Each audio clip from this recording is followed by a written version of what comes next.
हरे कृष्णा प्रभु जी। हरे कृष्णा प्रभु जी। सतोगुण से वास्तविक ज्ञान उत्पन्न होता है, रजोगुण से लोभ उत्पन्न होता है और तमोगुण से अज्ञान, प्रमाद और मोह उत्पन्न होते हैं।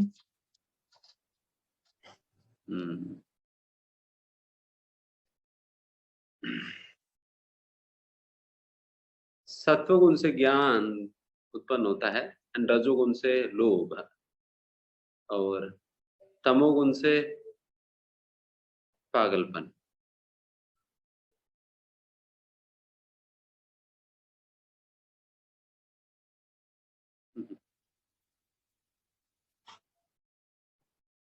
तो आज की समाज देखकर आपको क्या लगता है, क्या उत्पन्न आ रहे हैं, क्या उत्पन्न हो रही है, किस प्रकार के लोग हैं?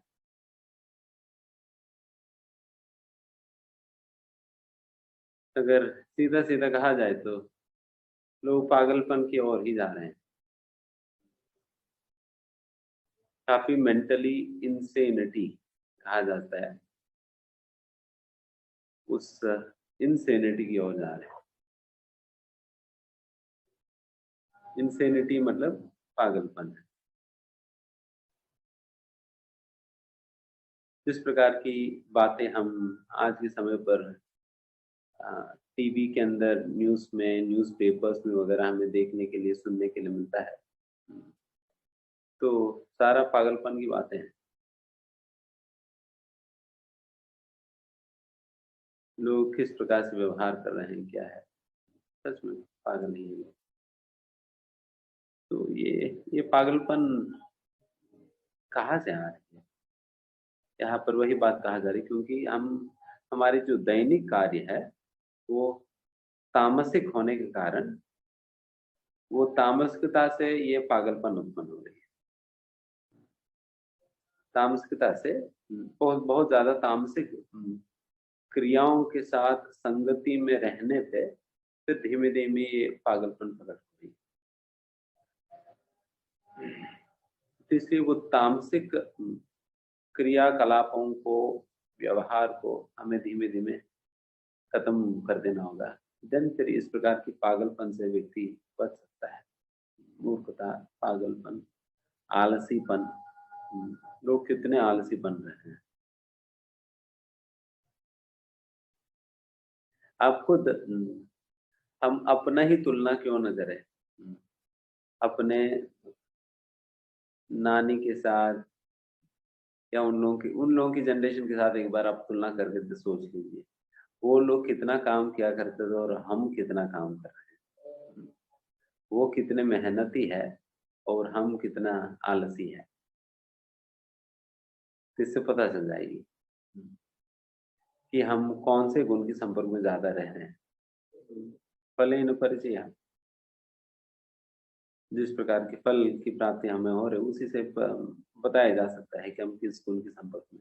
तो वैसे हम ज्यादातर तमो एंड थोड़ा बहुत रजो, इन दोनों के ही संपर्क में बहुत ज्यादा समय हम बिता रहे हैं आज के समय पे। तो इसलिए बारंबार इस अध्याय के अंतर्गत इसी बात के ऊपर जोर दिया जा रहा है। हम अपना दिनचर्या ऐसे एडजस्ट करना होगा जिससे हम ज्यादा से ज्यादा समय हम सात्विक सत्वगुण की संगति में हम रह सके। जैसा कि सुबह जल्दी उठना, रात को जल्दी सोना। इसमें भी हम क्या कर रहे हैं, सुबह जल्दी उठने से सत्वगुण के समय हम जगे रह रहे हैं, एंड रात को जल्दी सो जाने से तमोगुण के समय हम उसकी संपर्क से बच रहे हैं। तो इस प्रकार से सुबह जल्दी उठना, रात को जल्दी सोने से हम सत्वगुण के संपर्क में ज्यादा ज्यादा रह पाएंगे और तमोगुण से बच पाएंगे। तो इस प्रकार के उपाय हमें ढूंढना पड़ेगा हर जगह। इसी प्रकार से खान पान में भी हम वैसा चीजों को खाना चाहिए जो कि सात्विकता को बढ़ावा देगी या कम से कम तमो और रजोगुण से बचाएगी। जैसा कि बहुत ज्यादा तीखा, बहुत ज्यादा मिर्ची हो या बहुत ज्यादा खट्टा, कुछ भी ज्यादा, बहुत ज्यादा मात्रा में, अति मात्रा में जो नमक हो, मिर्ची हो, खट्टापन हो, ये सारा चीजें जो बहुत ज्यादा मात्रा में होता है, देन फिर वो रजो या तमोगुण के अंतर्गत आएगी। देन फिर वो हम उस प्रकार के आहार हमारे अंदर राजसिक भावनाएं जागृत करेगी। जिस प्रकार से ये प्याज लहसुन ये भी तामसिक है, इसलिए हम उसे ये नहीं करते। उसी प्रकार से मसूर दाल होता है, मसूर दाल होता है, वो भी तामसिक होता है। एंड जो मशरूम्स होता है, मशरूम्स ये भी तामसिक आहार है। एंड रेड चिल्ली, लाल मिर्ची, ये भी तामसिक है। इसलिए लाल मिर्ची को हमें अगर आपको आहार के अंदर हमें कुछ टीका पदार्थ हमें डालना भी है, बेस्ट है वो होता है ना काला मिर्ची, वो डालें, या नहीं तो मैक्सिमम से मैक्सिमम हरी मिर्ची डालें, और लाल मिर्ची के पास भी नहीं जाने का, बहुत खतरनाक है। तो लाल मिर्ची ये सारा तामसिक है आहार।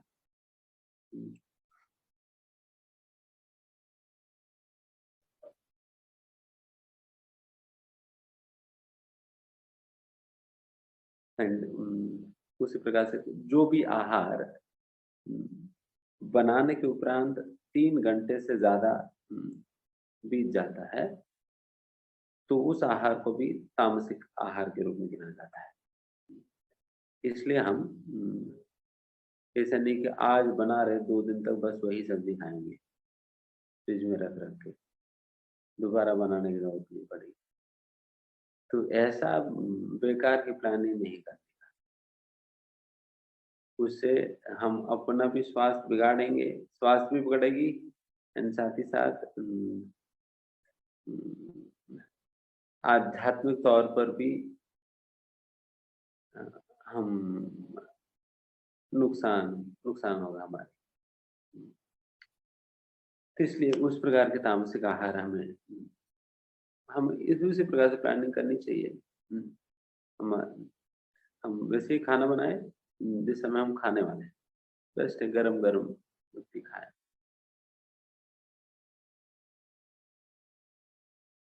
उसी प्रकार से माताओं को अपना प्लानिंग बनानी चाहिए, प्लानिंग करनी चाहिए, ताकि वो अपने परिवार को स्वस्थ आहार, सात्विक आहार दे सके। एंड खाना बनाते वक्त भी हमारी भावनाएं भी निर्धारित करेगी हम किस प्रकार के आहार बनाने वाले हैं।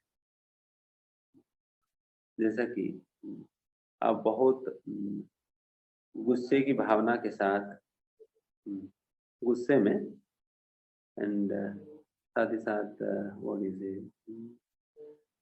एक गलत विकारों से प्रभावित हुआ स्थिति में अगर खाना बनाएंगे, देन फिर वो सारे भावनाएं उस आहार के अंदर प्रवेश करेगी, उस आहार में प्रवेश करेगी, एंड जो भी व्यक्ति वो आहार खाएगा उन सारे अवगुणों से प्रभावित हो जाएगा, उस सारे गुणों से वो प्रभावित हो जाएगा। इसलिए फिर ये भी तामसिकता ही है।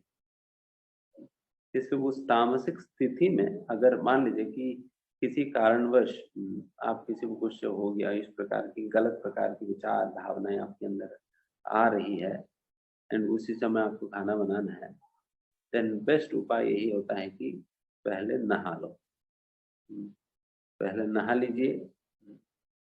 बिकॉज स्नान करने से भी आप स्वयं अनुभव भी कर सकते हैं कि उससे भी माइंड रिफ्रेशिंग हो जाता है, उसका मन पे असर पड़ता है। ऑल्दो वो एक्सटर्नल एक्टिविटी है, बट फिर भी उस एक्टिविटी का मन पे असर होता है। इसलिए शास्त्र में भी कहा जाता है अगर कोई गुस्सा होता है, गुस्सा होने के बाद सीधा भगवान की सेवा करने नहीं जा सकता।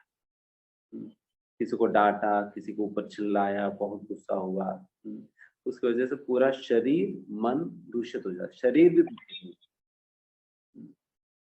वैसा दूषित अवस्था में व्यक्ति भगवान की विग्रह की सेवा नहीं कर सकता, बल्कि वो पहले नहाना होगा, नहाने के उपरांत आचमन करके उनको जाना होगा।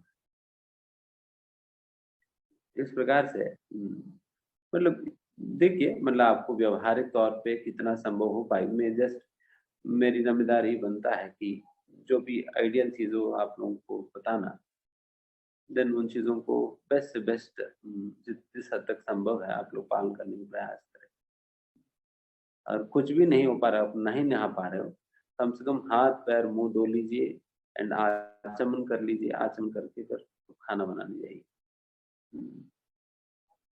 तब स्वच्छ आहार बन पाएगी। कई बार लोग किचन के अंदर से ही चिल्ला रहे हैं, तो फिर ये क्या है, वहीं से झगड़ा कर रहे हैं, देन फिर हो गया मामला। तो ये सारा तामसिकता है।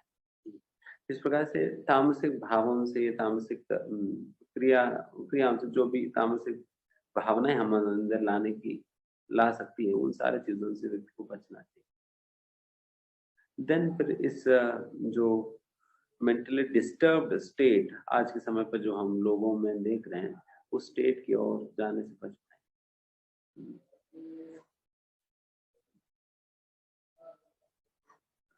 इसलिए इसमें जैसे मैंने कहा, हमारा हर एक इंद्रिय का जो इनपुट्स है उसके वहां पर एक स्कैनर लगा देना चाहिए।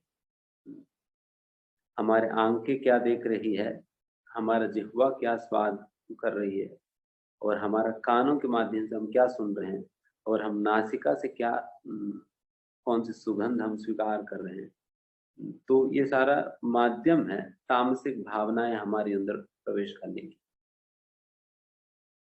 तो इन चीजों पे कहीं ना कहीं रोक लगानी चाहिए। उसी प्रकार से क्या पढ़ रहे हो, किस व्यक्ति की संगति आप कर रहे हैं, तो ये सारे बातें जो है निर्धारित करेगी आप कौन सा गुण में होंगे, तामसिक में, राजसिक में या सात्विक में।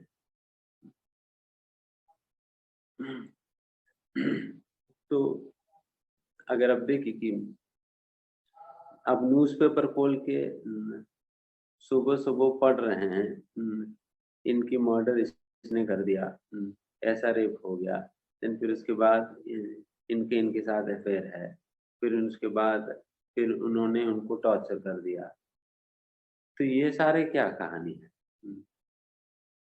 कि कोई भागवत थोड़ी है कि सुबह सुबह पढ़ने के लिए। एंड ये लोग भी पता नहीं न्यूज भी ऐसे ही न्यूज डालते हैं कि कहीं पर भी कुछ एक पॉजिटिव बातें तो कहीं अंदर छोटे छोटे आर्टिकल्स डालेंगे, इस प्रकार के न्यूज भी बड़ा बड़ा अक्षरों में डालते सामने, व्यक्ति का दिमाग खराब होता है सुबह। तो ऐसा चीजों को सुबह सुबह पढ़ेंगे तो फिर क्या असर पड़ेगी, सोचो। क्या भावनाएं अंदर जाएगी, किस प्रकार के विचार आएंगे। इसलिए सुबह सुबह इन सारी चीजों में नहीं पढ़ने का। तुम न्यूज़पेपर पढ़नी है, न्यूज जानना है, सुबह ही पढ़ने की कोई जरूरत नहीं है। ये कोई प्रातस्मरणीय चीज नहीं है न्यूज। सुबह आप भगवान के लिए आप उसे डेडिकेट करो। कभी दोपहर के समय आप निकालिए, क्या न्यूज होल्ड हो जाएगी? नहीं ना, न्यूज ही रहेगी, कोई दिक्कत नहीं है। दोपहर को पढ़ लीजिए, एंड वो भी बहुत ज्यादा समय इसके ऊपर रिसर्च करने की कोई जरूरत नहीं है।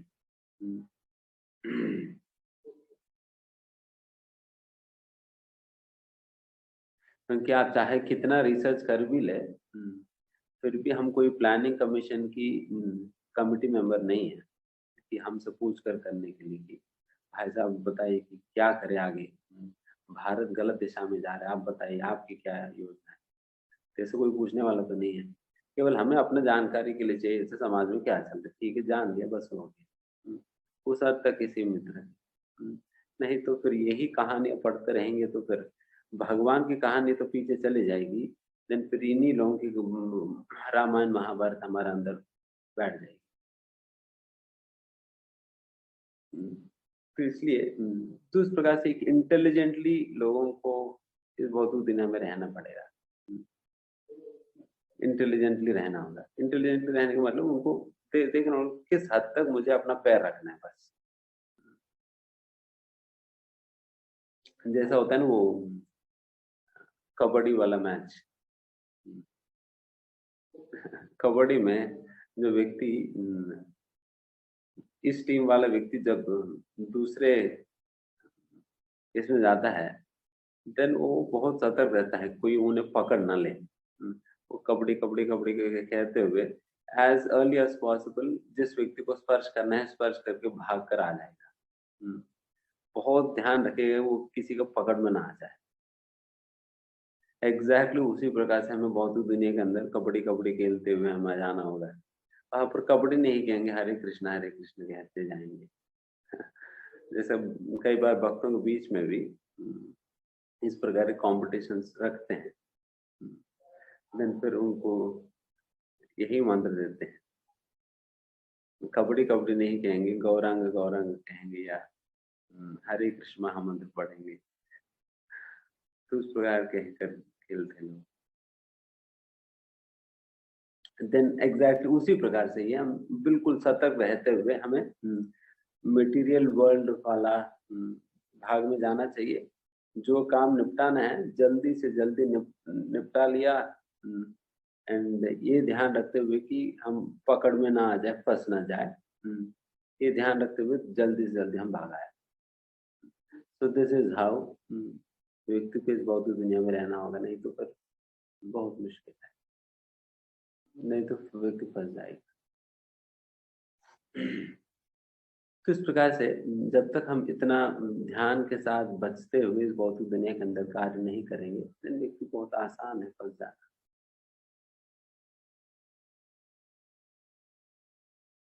एंड इस प्रकार से तामसिक भावों से व्यक्ति को बचना है। ठीक है, देन आगे बढ़ते हैं।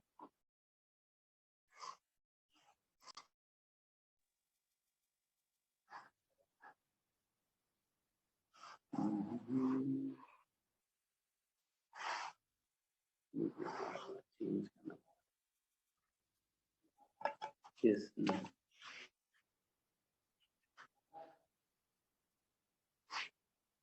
ऊर्ध्वं गच्छन्ति सत्त्वस्ता मध्ये तिष्ठति राजसाः जघन्यगुणवृत्तिस्था अधो गच्छन्ति तामसाः।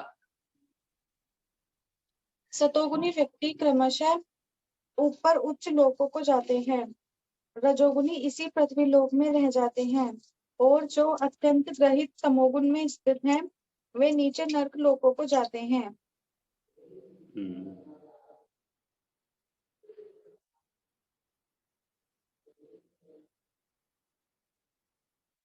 तो यहाँ पर सत्व रजो और तमोगुण की संगति में रहने पे अल्टीमेट डेस्टिनेशन क्या होगी उसके विषय में वर्णन है। और रजो तमो और सत्व गुण के संपर्क में रहेंगे तो लास्ट टाइम हम उसकी इमीडिएट क्या इफेक्ट होता है उसके विषय में हमने चर्चा किया। अभी यहाँ पर ये बात कहा जा रहा है कि उसकी अल्टीमेट इफेक्ट क्या होने वाली है। जैसे जो व्यक्ति सत्वगुण के संपर्क में हमेशा रहेगा फिर वो ऊर्ध्वम गच्छन्ति सत्वतः। ऊर्ध्वम मतलब ऊपर के लोकों में वो जाएगा। और मध्य तिष्ठति राजसः, मध्य लोक में ही वो व्यक्ति रहेगा जो रजोगुण के संपर्क में ज्यादा रहेगा। एंड अधो गच्छति तामसः, अधः मतलब नीचे के लोकों में वो व्यक्ति जाता है जो कि तामसिक गुण की संपर्क में हमेशा रहता है।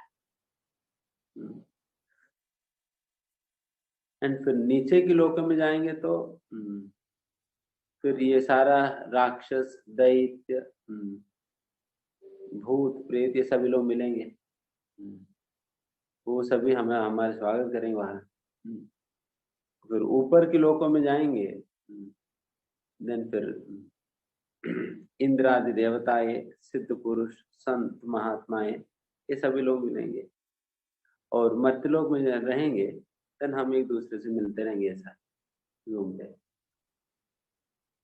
तो ये कहानी है। तो आप देख लीजिए, कहा जाना है किनसे मिलना चाहते हो, देवताओं से मिलना है देन ऊपर की तरह जाना होगा, भूत प्रेत राक्षसों से मिलना है नीचे की ओर जाइए। अगर जिस प्रकार की संगति में आप हो अभी, उस संगति से आपको ठीक लग रहे हैं कि प्रभु जी अच्छा परिवार है, कोई बात नहीं, यही रहते हैं, अगर निश्चय कर लिए ठीक है, रजोगुण से चल जाएगी।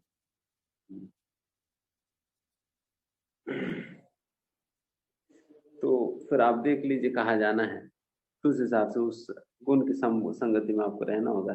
सिद्धांत तो बताई जाएगी, सिद्धांत के अनुसार आप अपना जीवन को मोल्ड करना आपकी जिम्मेदारी रहेगा।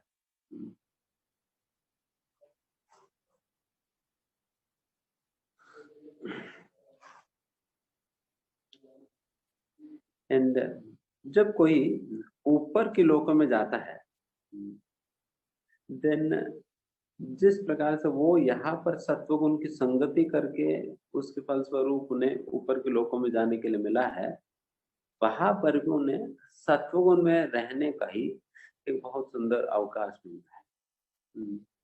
सत्वगुण में ही धीमे धीमे व्यक्ति आगे बढ़ने का उन्हें मौका मिलता है। उसकी वजह से व्यक्ति उसी सत्वगुण की ही संपर्क में हमेशा रहने के कारण ज्ञान प्रकट होने लगता है। देन फिर वो और ऊपर के लोकों में जाता है। वो ग्रेजुअल एलिवेशन होता है उनकी वहां से भी। ऊपर के लोकों में जाने के बाद ऐसा नहीं कि वही रह जाएगा, बल्कि वहां से ग्रेजुअल एलिवेशन हो सकता है, मोस्ट प्रोबेबली हो सकता है, जब तक वो अपने जीवन को पूरा बिगाड़ ना दिया जाए। अगर वो जानबूझकर अपने जीवन को बिगाड़ने लगे तो कोई कुछ नहीं कर सकता है, वो तो फिर नीचे आएगा। बट अन्यथा नेचुरली बाय डिफॉल्ट वो व्यक्ति ऊपर जा सकता है नेचुरली। क्योंकि कई ऐसा संदर्भ भी है कि जब व्यक्ति नीचे गिर जाता है, जैसे केवल ऊपर के लोकों में जाने के बाद केवल भोग सुविधाओं का ही लाभ उठाकर भोग ही कर रहा है, देन फिर जैसा उनकी पुण्य की मात्रा खत्म हो जाता है, देन फिर उनको नीचे के लोकों में क्षीण पुण्य मध्य लोकों में शांति, जैसा उनका पुण्य क्षीण हो जाते हैं उनको नीचे की मध्य लोक में वापस आना होता है। एंड मध्य लोक में जनरली वो बारिश के रूप में आते, जब बारिश होता है बारिश के रूप में जो वापस आते हैं, उस बारिश की पानी को जब कोई पेड़ पौधे वो स्वीकार करती है, देन फिर उस पेड़ पौधों की जो अनाज के माध्यम से फिर कोई पशु या मनुष्य के शरीर में प्रवेश करता है, वो जीवात्मा प्रवेश करता है। देन फिर वो जो भी पुरुष है, जब वो स्त्री की गर्भ में वो बीज डालता है, देन फिर वो संतान की जीव के रूप में प्रकट होता है। तो उस प्रकार से ये साइकिल चलता है। इसलिए ध्यान रखना होता है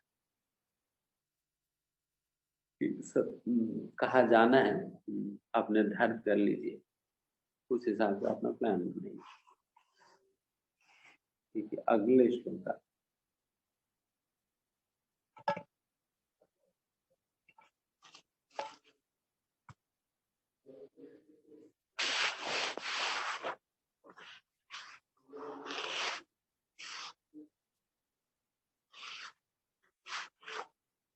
नान्यं गुणेभ्यः कर्तारं यदा द्रष्टानुपश्यन्ति पश्यति गुणेभ्यश्च परं विद्धि मद्भावं सोऽधिगच्छति।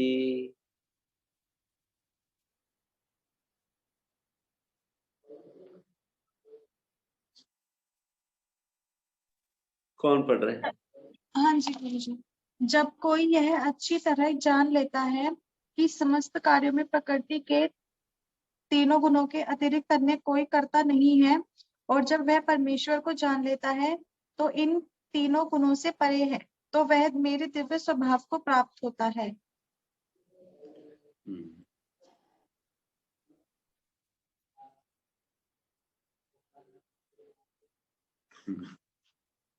यहाँ पर प्रभुपाद लिखते हैं कि one can transcend all the activities of the modes of material nature simply by understanding them properly, by learning from the proper souls, the real spiritual master. He is Krishna and he is imparting this spiritual knowledge to Arjuna.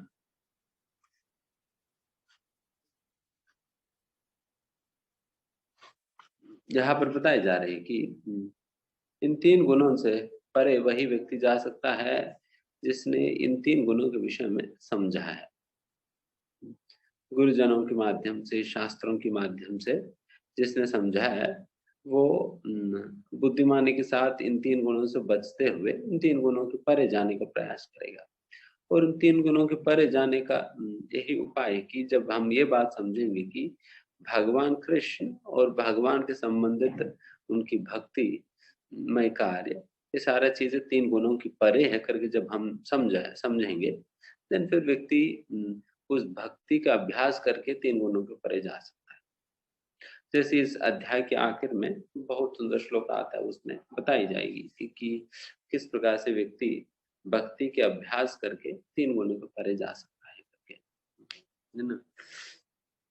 क्योंकि ultimately हमें सत्वगुण में भी नहीं रहने का, क्योंकि सत्वगुण भी एक प्रकार की बंधन ही है। सत्वगुण भी एक प्रकार के बंधन है, क्योंकि सत्वगुण में भी हम एक प्रकार की आनंद जो व्यक्ति अनुभव करने लगता है सत्वगुण में रहने की वजह से, वो आनंद ही उन्हें इस भौतिक दुनिया के अंतर्गत बांध देती है। वो आनंद ही उन्हें इस भौतिक दुनिया के एक सैटिस्फैक्शन जो उन्हें फील होता है, वो सैटिस्फैक्शन उन्हें भौतिक दुनिया के अंदर बांध देती है। जैसा अगर व्यक्ति अगर ये सोचने लगे तो जो वैसा भी सब कुछ ठीक ठाक है, कोई बात नहीं, मंदिर आने क्या जरूरत है, अभी सब कुछ ठीक ही चल रहे हैं ना, क्या दिक्कत है, सेटिस्फाइड, ठीक है, सेटिस्फाइड रहो तुम अपने घर पे, बाद में सड़ेंगे।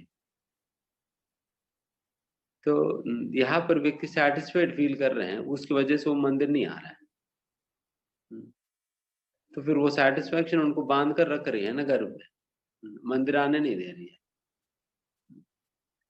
तो फिर ये व्यक्ति को फिर एक न एक दिन फिर माया देखता रहेगी, मंदिर नहीं जा रहे करके, फिर एक दिन फिर उठाकर फिर लात मारेगी, ठीक है अब भी जाओ, सेटिस्फाइड फील करेंगे यहाँ, फिर जाओ अभी, फिर लात मार दिन फिर भागेगा,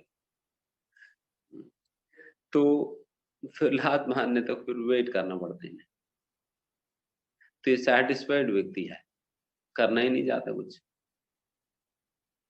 तो इसलिए ये भी एक प्रकार के बंधन है इस भौतिक दुनिया में, इस बंधन से भी व्यक्ति को बचना है।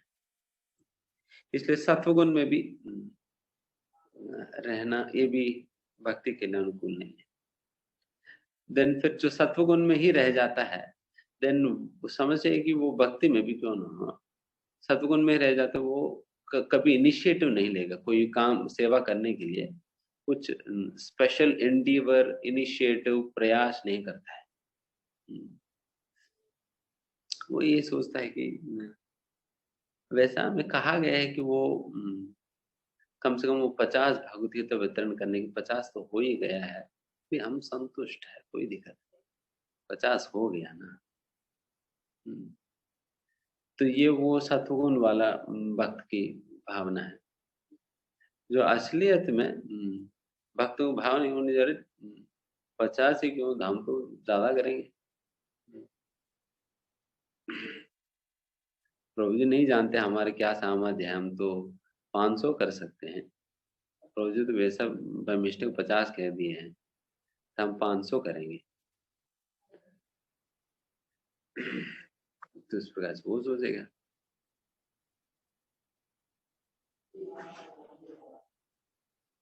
तो इस प्रकार से जो कंप्लीटली सत्वगुण में रहना भी ये भी दिक्कत है। टू सेटिस्फाइड डिवोटी हो जाएगा, टू में सेटिस्फाइड दिक्कत है। एंड तो हम 3 गुणों के परे जाने का सिंपल सरल बेस्ट उपाय यही है कि हम अपने मन से कोई काम ना करें। बस ये एक सिद्धांत आप अपना लेंगे ना, मुझे अपने मन की बात नहीं सुनना है, देन आप रजो तमो सत्वगुण से बच जाएंगे। देन फिर क्या करेंगे आप? अगर मन की बात नहीं सुनेंगे तो किन की बात सुनेंगे? जैसे हम गुरु साधु शास्त्र की बातों के अनुसार हम कार्य करेंगे। जिसने ये ठान लिया है हम गुरु साधु शास्त्र के अनुसार ही हम कार्य करेंगे, हम अपने मन की बात हम नहीं सुनेंगे, देन फिर उन्हें रजो तमो सत्वगुण कुछ नहीं कर सकेगी। बिकॉज उन्होंने निश्चय कर लिया मुझे कोई मतलब ही नहीं, मन जो कहना है कहने दो, धरना करना है धरना करने दो, कुछ भी करना है करने दो, मुझे कोई मतलब नहीं मन से। क्योंकि मन के साथ डील करने की बेस्ट तरीका ये है कि हम मन के साथ डील करते वक्त सबसे बड़ा गलती ये करते हैं, मन को हम अपने से आइडेंटिफाई करते हैं। मन को हम अपने से आइडेंटिफाई करते हैं, यह सबसे बड़ा गलती है। फिर हमें उसे ठीक करने के लिए क्या करना होगा? मन के साथ जब भी डील करते वक्त ऐसे ही बात करनी चाहिए मन से कि वो थर्ड पर्सन है। मन एक थर्ड पर्सन है, मन हम नहीं है। इसलिए ये आइडेंटिटी क्राइसिस है, आइडेंटिटी क्राइसिस है, इससे बाहर निकलना होगा।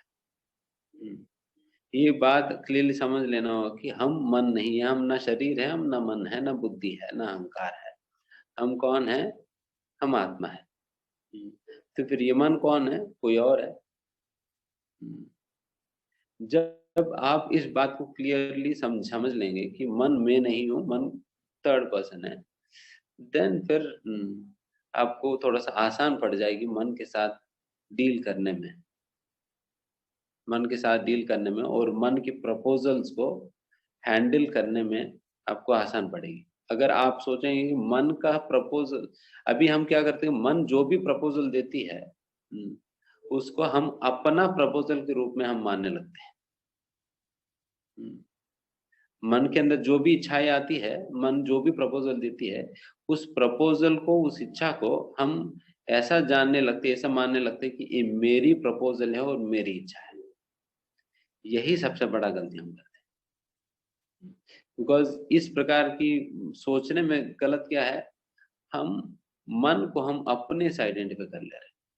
We are identifying mind with our own sales.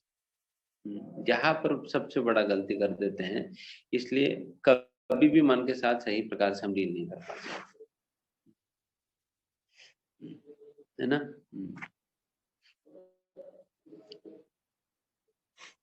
तो इसलिए यहाँ पर इस बात को समझना होगा।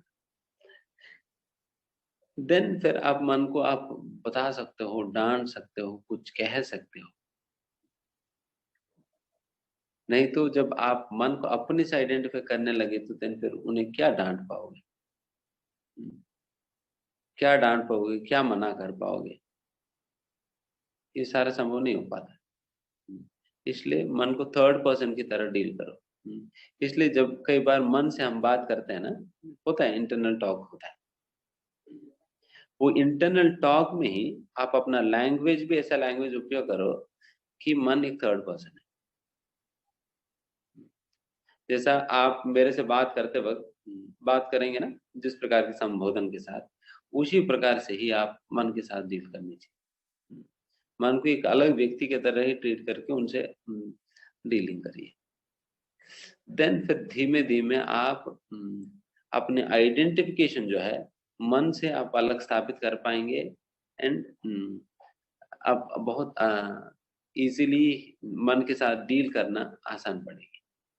इस प्रकार की आदत डेवलप करना होगा। मन के साथ बात करते वक्त उन्हें एक थर्ड पर्सन बना लो, उसी प्रकार की लैंग्वेज उपयोग करो, उसी प्रकार की डीलिंग्स। जैसे मान लीजिए मन कुछ प्रपोजल दे रही है, फिर आप कह सकते हो अरे हर बार तुम्हारी बात में थोड़ी मानूंगा। जैसे फ्रेंड्स के साथ हम डील करते हैं ना, कोई रेस्टोरेंट में गया, फिर वो कहेंगे अरे हर बार तुम ही ऑर्डर देते हो, इस बार मुझे भी अपने ऑर्डर देने दो, मुझे भी अपने पसंद के ऑर्डर देने दो। उस प्रकार से मन के साथ डील करो। अरे हर बार तुम ही प्रपोज करते हो, मुझे मानना पड़ता है, इस बार मैं कहूंगा तुम मानो। तो उस प्रकार से डील करना।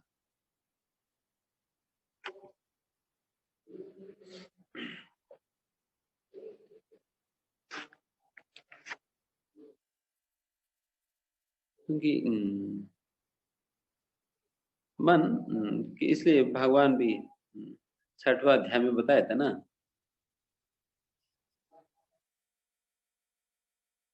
मन एव ही बंधुर, मन ही बेस्ट फ्रेंड भी है और वर्स्ट एनिमी भी है। वर्स्ट एनिमी भी है और बेस्ट फ्रेंड भी है। अब देखिए कि भगवान भी यही कह रहे कि वर्स्ट एनिमी और बेस्ट फ्रेंड ये दोनों थर्ड पर्सन ही तो है, हमसे अलग ही व्यक्ति तो है ना। उन्हीं को ही हम बेस्ट फ्रेंड के रूप में या वर्स्ट एनिमी के रूप में जानते हैं, इसलिए आइडेंटिटी डिफरेंट है, ये समझ लेना होगा पहले। हम मन नहीं है, मैं मन से अलग।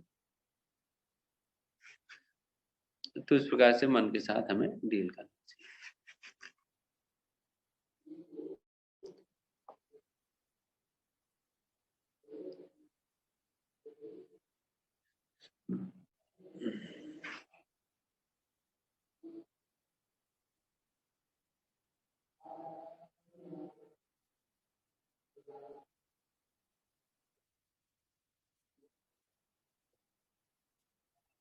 इसलिए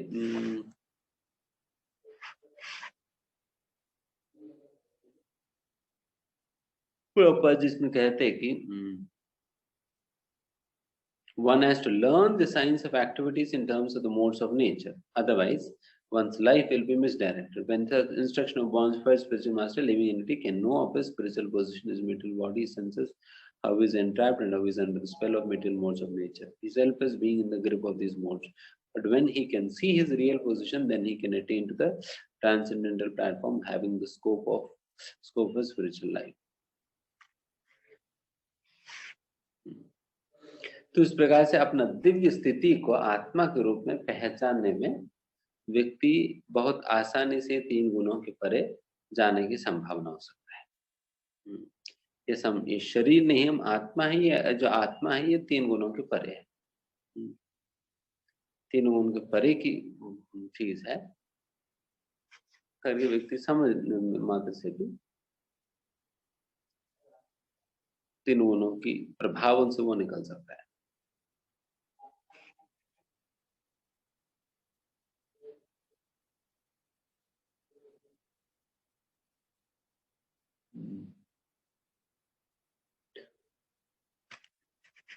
बिकॉज समस्या ये भी है कि जब तक हम 3 गुणों के प्रभाव में रहते हैं, तब तक किसी भी चीज को अपने वास्तविक रूप में आप देख नहीं पाओगे। किसी भी चीज को हम अपनी उसकी वास्तविक स्वरूप में हम देख नहीं पाएंगे, क्योंकि हमारे चश्मा वो टेंटेड है, रेड, ब्लू या ग्रीन कलर से टेंटेड है।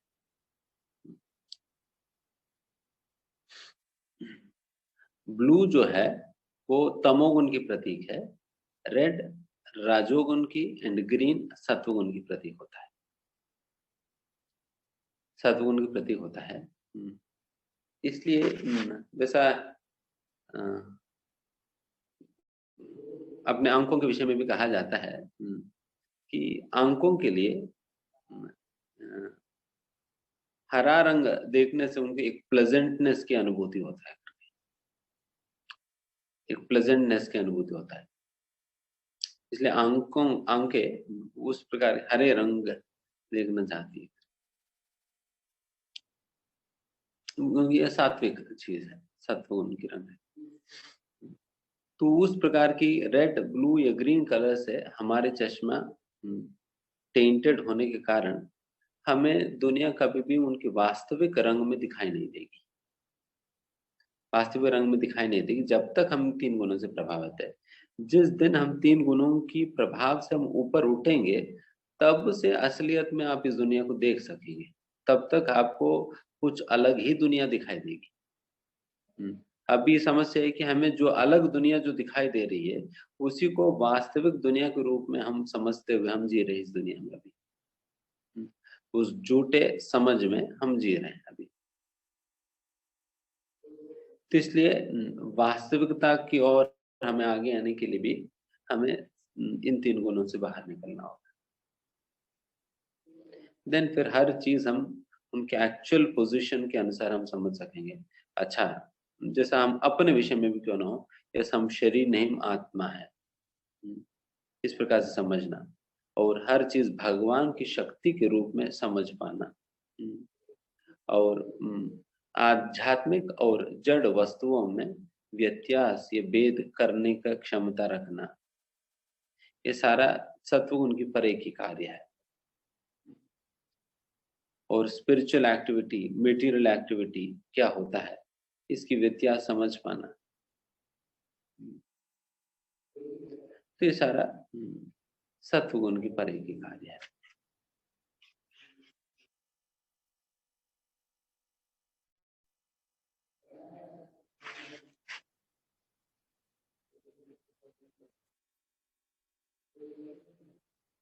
प्रभुपाद जी लिखते हैं कि unless one has the help of spiritual authority, he cannot understand in what position he is actually situated. With the devotion of born by spiritual, he can see his real position, and by such an understanding, he can become fixed in full Krishna consciousness. जब तक हमें गुरु की सहायता नहीं होता है, तब तक हम अपने आप को भी समझ नहीं पाते, अपने वास्तविक स्थिति को भी समझ नहीं पाते। हम अपने वास्तविक स्थिति को भी समझने के लिए भी हमें गुरु की आवश्यकता पड़ती है। गुरु की आवश्यकता पड़ती है। गुरु जिस प्रकार के निर्देशन इत्यादि देते हैं, उसके आधार पर हम समझ सकेंगे हम किस स्थिति में हम पड़े हैं।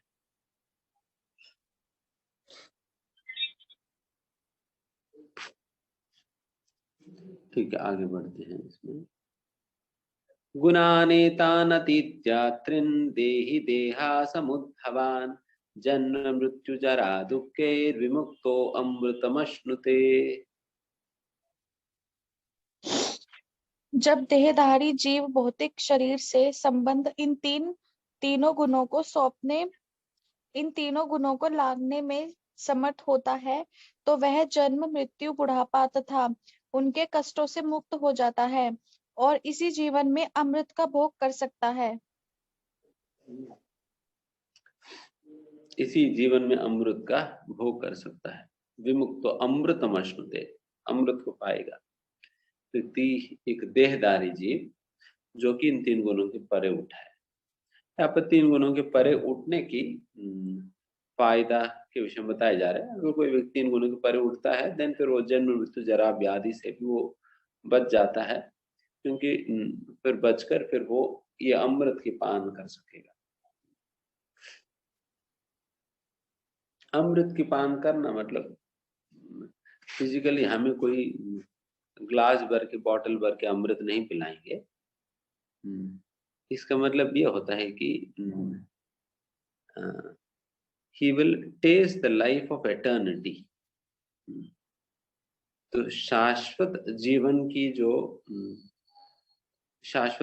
की ओर वो आगे बढ़ेगा, इमोर्टैलिटी की ओर।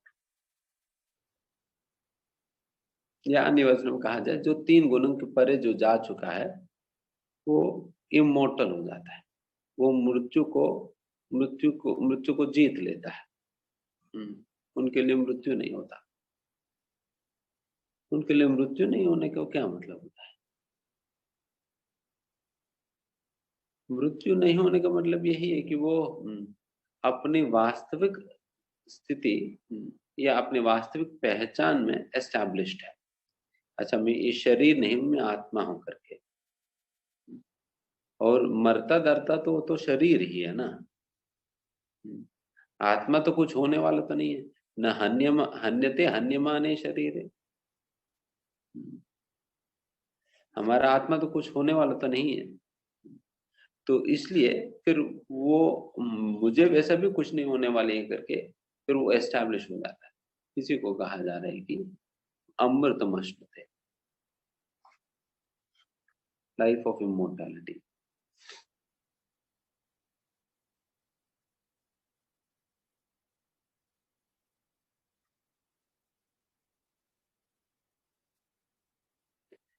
यहाँ पर लिखते हैं कि one can enjoy the happiness of spiritual life even in this body, because after leaving this body he is certainly going to the spiritual sky, but even in this body he can enjoy spiritual happiness. In other words, devotion serving Krishna consciousness is a sign of liberation from this material engagement.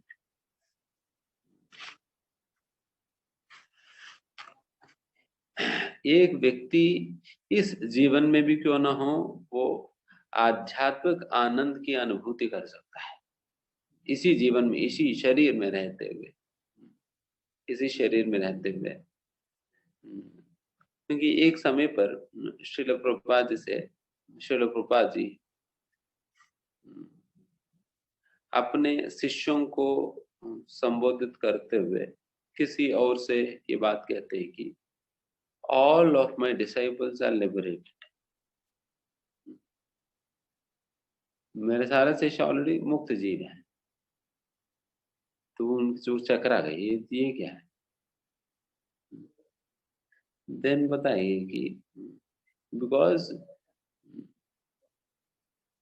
They are all the time engaged in liberated activities, वो हमेशा liberated activities में ही लगे रहते हैं, इसलिए फिर liberated है। Liberated activities ही करते। लिबरेटेड एक्टिविटीज मतलब जो कि 3 गुणों के अंतर्गत नहीं आता है, दिव्य स्थिति में है। इसका मतलब जो भी भक्तिमय कार्य है वो कार्यों को लिबरेटेड एक्टिविटीज के रूप में जाना जाता है, क्योंकि वो 3 गुणों के अंतर्गत नहीं आता है। जो भी भक्ति में आप करते हो ना, चाहे नाम जप हो, श्रवण पठन, कोई भी सेवा, भगवान के श्रृंगार इत्यादि, जो कुछ भी भक्ति के संबंधित आप कार्य कर रहे हैं, तो सारे के सारे कार्य 3 गुण के परिकार। इसलिए जितना समय आप इस प्रकार के कार्यों में आप व्यतीत कर रहे हैं, उतना समय आप मुक्त अवस्था में ही है, आप मुक्त जीव है। उतना समय तो हम मुक्त जीव ही है। इसलिए प्रभुपाद जी ये बात कह रहे हैं, लिबरेटेड ही है। इसलिए अगर कोई 24/7 365 डेज ईयर वो इसी प्रकार के लिबरेटेड एक्टिविटीज में ही लगे रहता है, देन फिर वो मरने के बाद भी जाएगा कहाँ? वही जाएगा जहां पर इसी लिबरेटेड एक्टिविटीज कंटिन्यू रहता रहेगा। अगर आप पार्ट टाइम करेंगे, रोज 3-4 घंटे ये करेंगे, 5-6 घंटे वो कर लेंगे, फिर उसके बाद ये करेंगे। अगर पार्ट टाइम जॉब की तरह करेंगे भक्ति, देन फिर पार्ट टाइम ही मिलेगी एम्प्लॉयमेंट की, देन फिर बहुत दाम नहीं जा पाएंगे।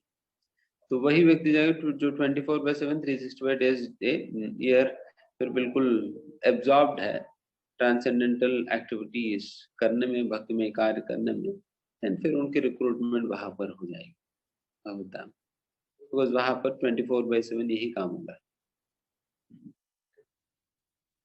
तो इसलिए उस प्रकार की आदत हमें अभी से डालेंगे, देन फिर धीमे धीमे भगवत धाम की ओर आगे बढ़ सकते, नहीं तो फिर यही समझना पड़ेगा। ये ट्रांसेंडेंटल एक्टिविटीज है। ये ट्रांसेंडेंटल एक्टिविटीज इसलिए है कि जैसे मैंने कहा, ये दिव्य कार्य है जो कि शास्त्रों में बताई गई वचनों के अनुसार है, और गुरु साधु शास्त्रों के अनुसार जो भी कार्य हम करते हैं वो दिव्य कार्यों के रूप में ही जाना जाता है। वो 3 गुणों के अंतर्गत गिना नहीं जाता। अगर गुरु ने भी कुछ सेवा हमें दिया है, जैसे मान लो कि अभी आप लोगों को पुस्तक वितरण करने की सेवा दिया हुआ है। जब पुस्तक वितरण कर रहे हैं, वो कोई भौतिक बिजनेस थोड़ी कर रहे हैं आप, कोई व्यापार तो नहीं कर रहे हैं ना। ऑल्दो आप बेच कर पैसा ले रहे हैं, फिर भी वो कोई भौतिक कार्य तो नहीं है। वो दिव्य कार्य है, 3 गुणों के परे कार्य है। 3 गुणों के परे कार्य। आप जितना समय पुस्तक वितरण कर रहे हैं, इसका मतलब आप लिबरेटेड एक्टिविटी कर रहे हैं। लिबरेटेड एक्टिविटी कर रहे हैं, उतना समय तो आप मुक्त जीव का ही बराबर है। आपको वैसा कार्य करने से कोई बंधन नहीं होगा, क्योंकि भगवान कहते हैं यज्ञार्थात् कर्मणोऽन्यत्र लोकोऽयं कर्म बंधनः। वो आपको बांधने वाली कार्य नहीं है, बल्कि बंधन से मुक्त करने वाली कार्य है। बंधन से मुक्त करने वाली कार्य है। इसलिए हर एक व्यक्ति को इस प्रकार के कार्यों में संलग्न होकर करनी चाहिए।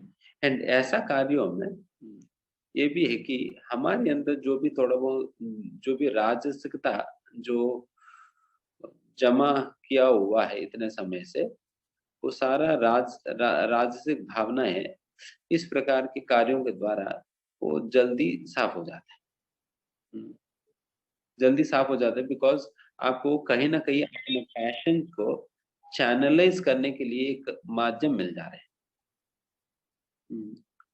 अगर केवल पैशन को अगर दबा कर रखने का प्रयास करेंगे, वो कभी ना कभी फट जाता है, कभी ना कभी फट जाता है, अगर केवल दबा कर रखने का प्रयास करेंगे।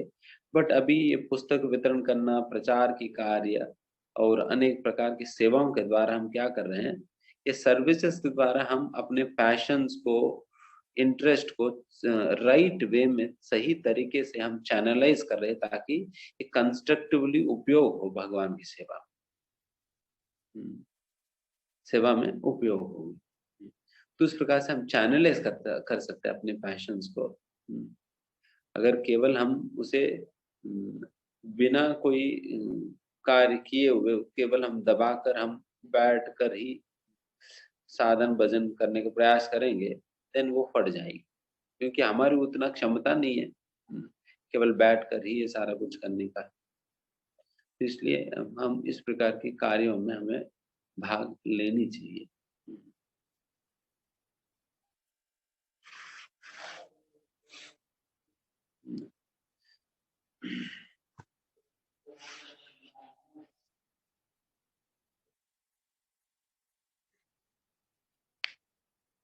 तब हम इस भौतिक शरीर में होते हुए भी हम आध्यात्मिक आनंद के आस्वादन हम कर सकेंगे।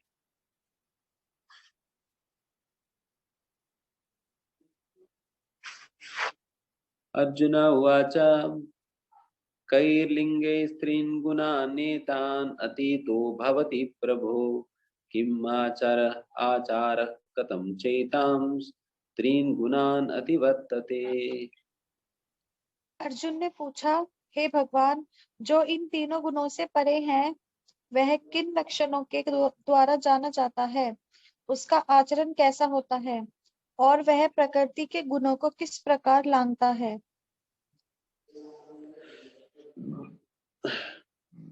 यहाँ पर अर्जुन ये 3 प्रश्न पूछ रहे हैं।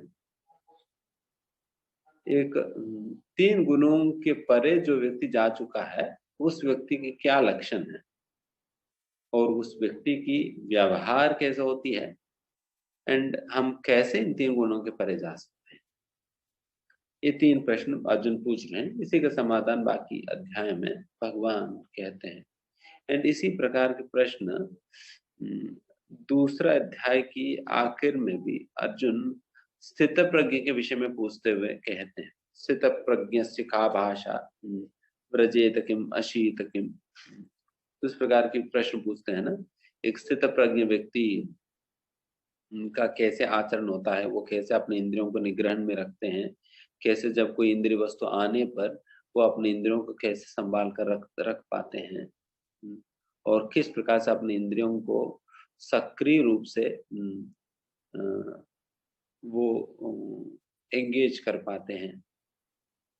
तो ये सारे बातें वहां पर पूछते हैं अर्जुन, है ना। तो उसी प्रकार से यहाँ पर उस व्यक्ति के बारे में पूछा जा रहा है जो कि 3 गुणों के परे है। स्थित प्रज्ञ भी तो वही व्यक्ति है जो कि 3 गुणों के परे है। इसलिए अर्जुन के जो प्रश्न है काफी रिलेवेंट है, खास करके आज के समय पर जब कोई भी व्यक्ति आकर फिर अपने आप को बहुत बड़ा महात्मा के रूप में, अभी तो महात्मा ही क्या, अपने आप को भगवान के रूप में लोग घोषित कर रहे हैं। तो वैसा संदर्भ में असलियत में कौन महात्मा है, कौन 3 गुणों के परे जा चुके हैं, इन ऐसा लोगों को पहचानने के लिए या एक सही साधु को पहचानने के लिए इस प्रकार की वर्णन जो बारंबार अर्जुन भगवान के द्वारा बुलवा रहे हैं, तो ये बहुत ही महत्वपूर्ण शब्द है, बहुत ही महत्वपूर्ण शिक्षाएं हैं, क्योंकि इसी के द्वारा हम साधु को पहचान सकते। असलियत में साधु होता कौन, बिकॉज साधु को आप पहले पहचान पाएंगे तो फिर वैसा साधु पुरुषों का संगति कर पाएंगे आगे जाकर। अगर साधु को ही पहचान नहीं पाए तो फिर क्या ही संगति, फिर गलत गलत लोगों का ही संगति में पढ़कर हम अपना जीवन को बर्बाद कर।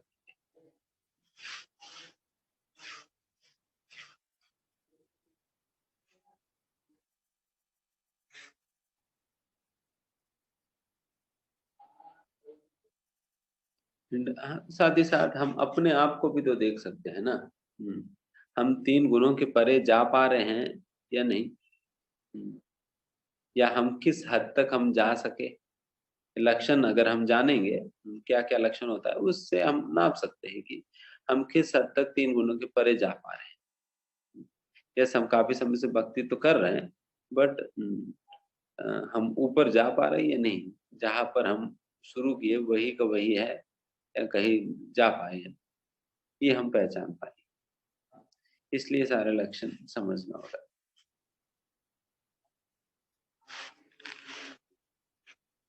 तो मैं चाहता हूं कि ये अगले श्लोका से एक महत्वपूर्ण सेक्शन शुरू होगा, तो ये हम अगले हफ्ते टेकअप करेंगे। आज फिर यहाँ पर समाप्त। किसी का कोई प्रश्न है, कुछ पूछना चाहेंगे तो पूछ सकते।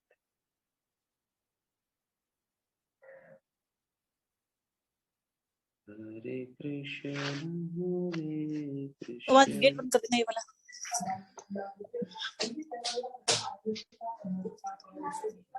यस, हाँ मतलब। हरे कृष्णा प्रभु जी, दंडवत प्रणाम प्रभु जी। प्रभु जी, आपने बताया असली साधु को, तो असली साधु को कैसे हम पहचानेंगे, क्या लक्षण होते हैं उनके? हाँ, वही लक्षण अभी आगे भगवान बताएंगे। अर्जुन ने अभी प्रश्न पूछा, एक 3 गुणों के परे जो व्यक्ति जा चुका है उस व्यक्ति के क्या लक्षण है करके अर्जुन पूछ रहे हैं, तो उसका समाधान अगले श्लोका से भगवान बताने वाले। वैसा सिद्ध प्रज्ञ के केस में भी वैसा तो चर्चा किया हुआ है, भागवतम में भी कहा ही जाता है कि एक असली साधु का वैसे 5 गुणों के विषय में वहां पर कहते हैं।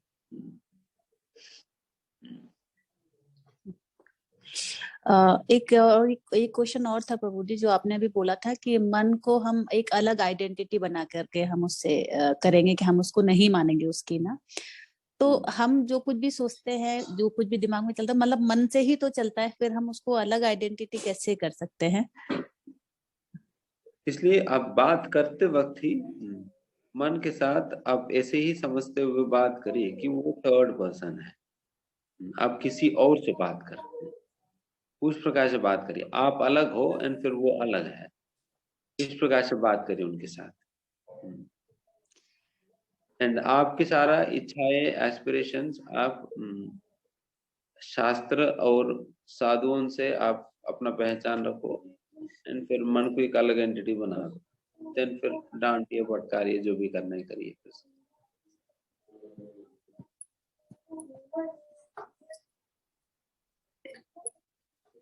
जी। ओके, नेक्स्ट श्यामांगी गोपी माता जी।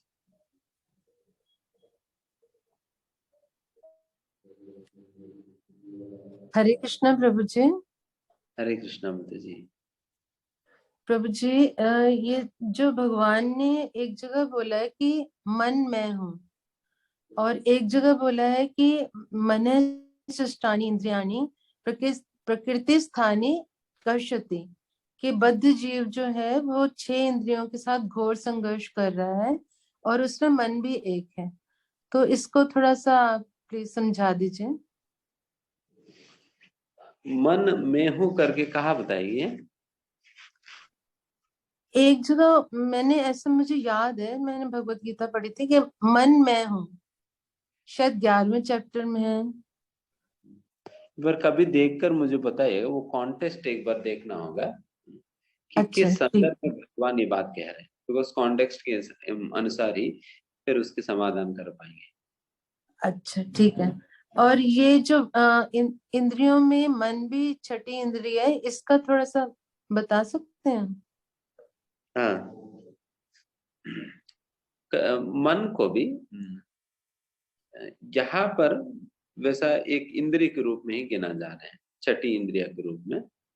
5 इंद्रिया तो हमारा 5 ज्ञान इंद्र जो हो गए वो तो है ही, उसके अलावा जो मन को भी 6वीं इंद्रिया के रूप में जाना जाता है। बिकॉज वैसा तो सारे इंद्रियों का जो कंट्रोल पॉइंट है वो मन ही होता है। कंट्रोल पॉइंट जो है मन के पास वही होता है। या एक अलग प्रकार से कहा जाए, सूक्ष्म इंद्रिया जो है ये मन में होता है। हर एक इंद्रिया के संबंध में जो भी सूक्ष्म इंद्रिया होता है वो मन का इसमें होता है। तो इसलिए भी ये मन को 6वें इंद्रिय के रूप में यहाँ पर जाना जा रहा है। समझ रहे हैं ना? जी जी, बिल्कुल। इसलिए वो ठीक है कंट्रोल पॉइंट यहाँ पर है। जी। धन्यवाद प्रभु जी। हरे कृष्ण।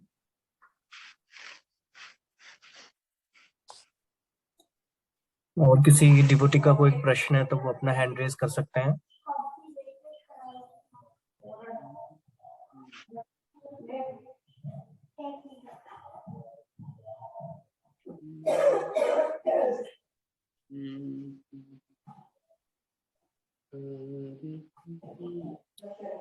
ठीक है प्रभु जी, तो आज क्लास यहीं समाप्त करें। Yes yes. ठीक है, तो प्रभु जी का एक बार धन्यवाद करेंगे हरे कृष्णा महामंत्र के साथ। आज का सेशन काफी इम्पोर्टेंट सेशन है, और हमारी इंद्रियों को कैसे भगवान की सेवा में लगाना है, और 3 गुणों से कैसे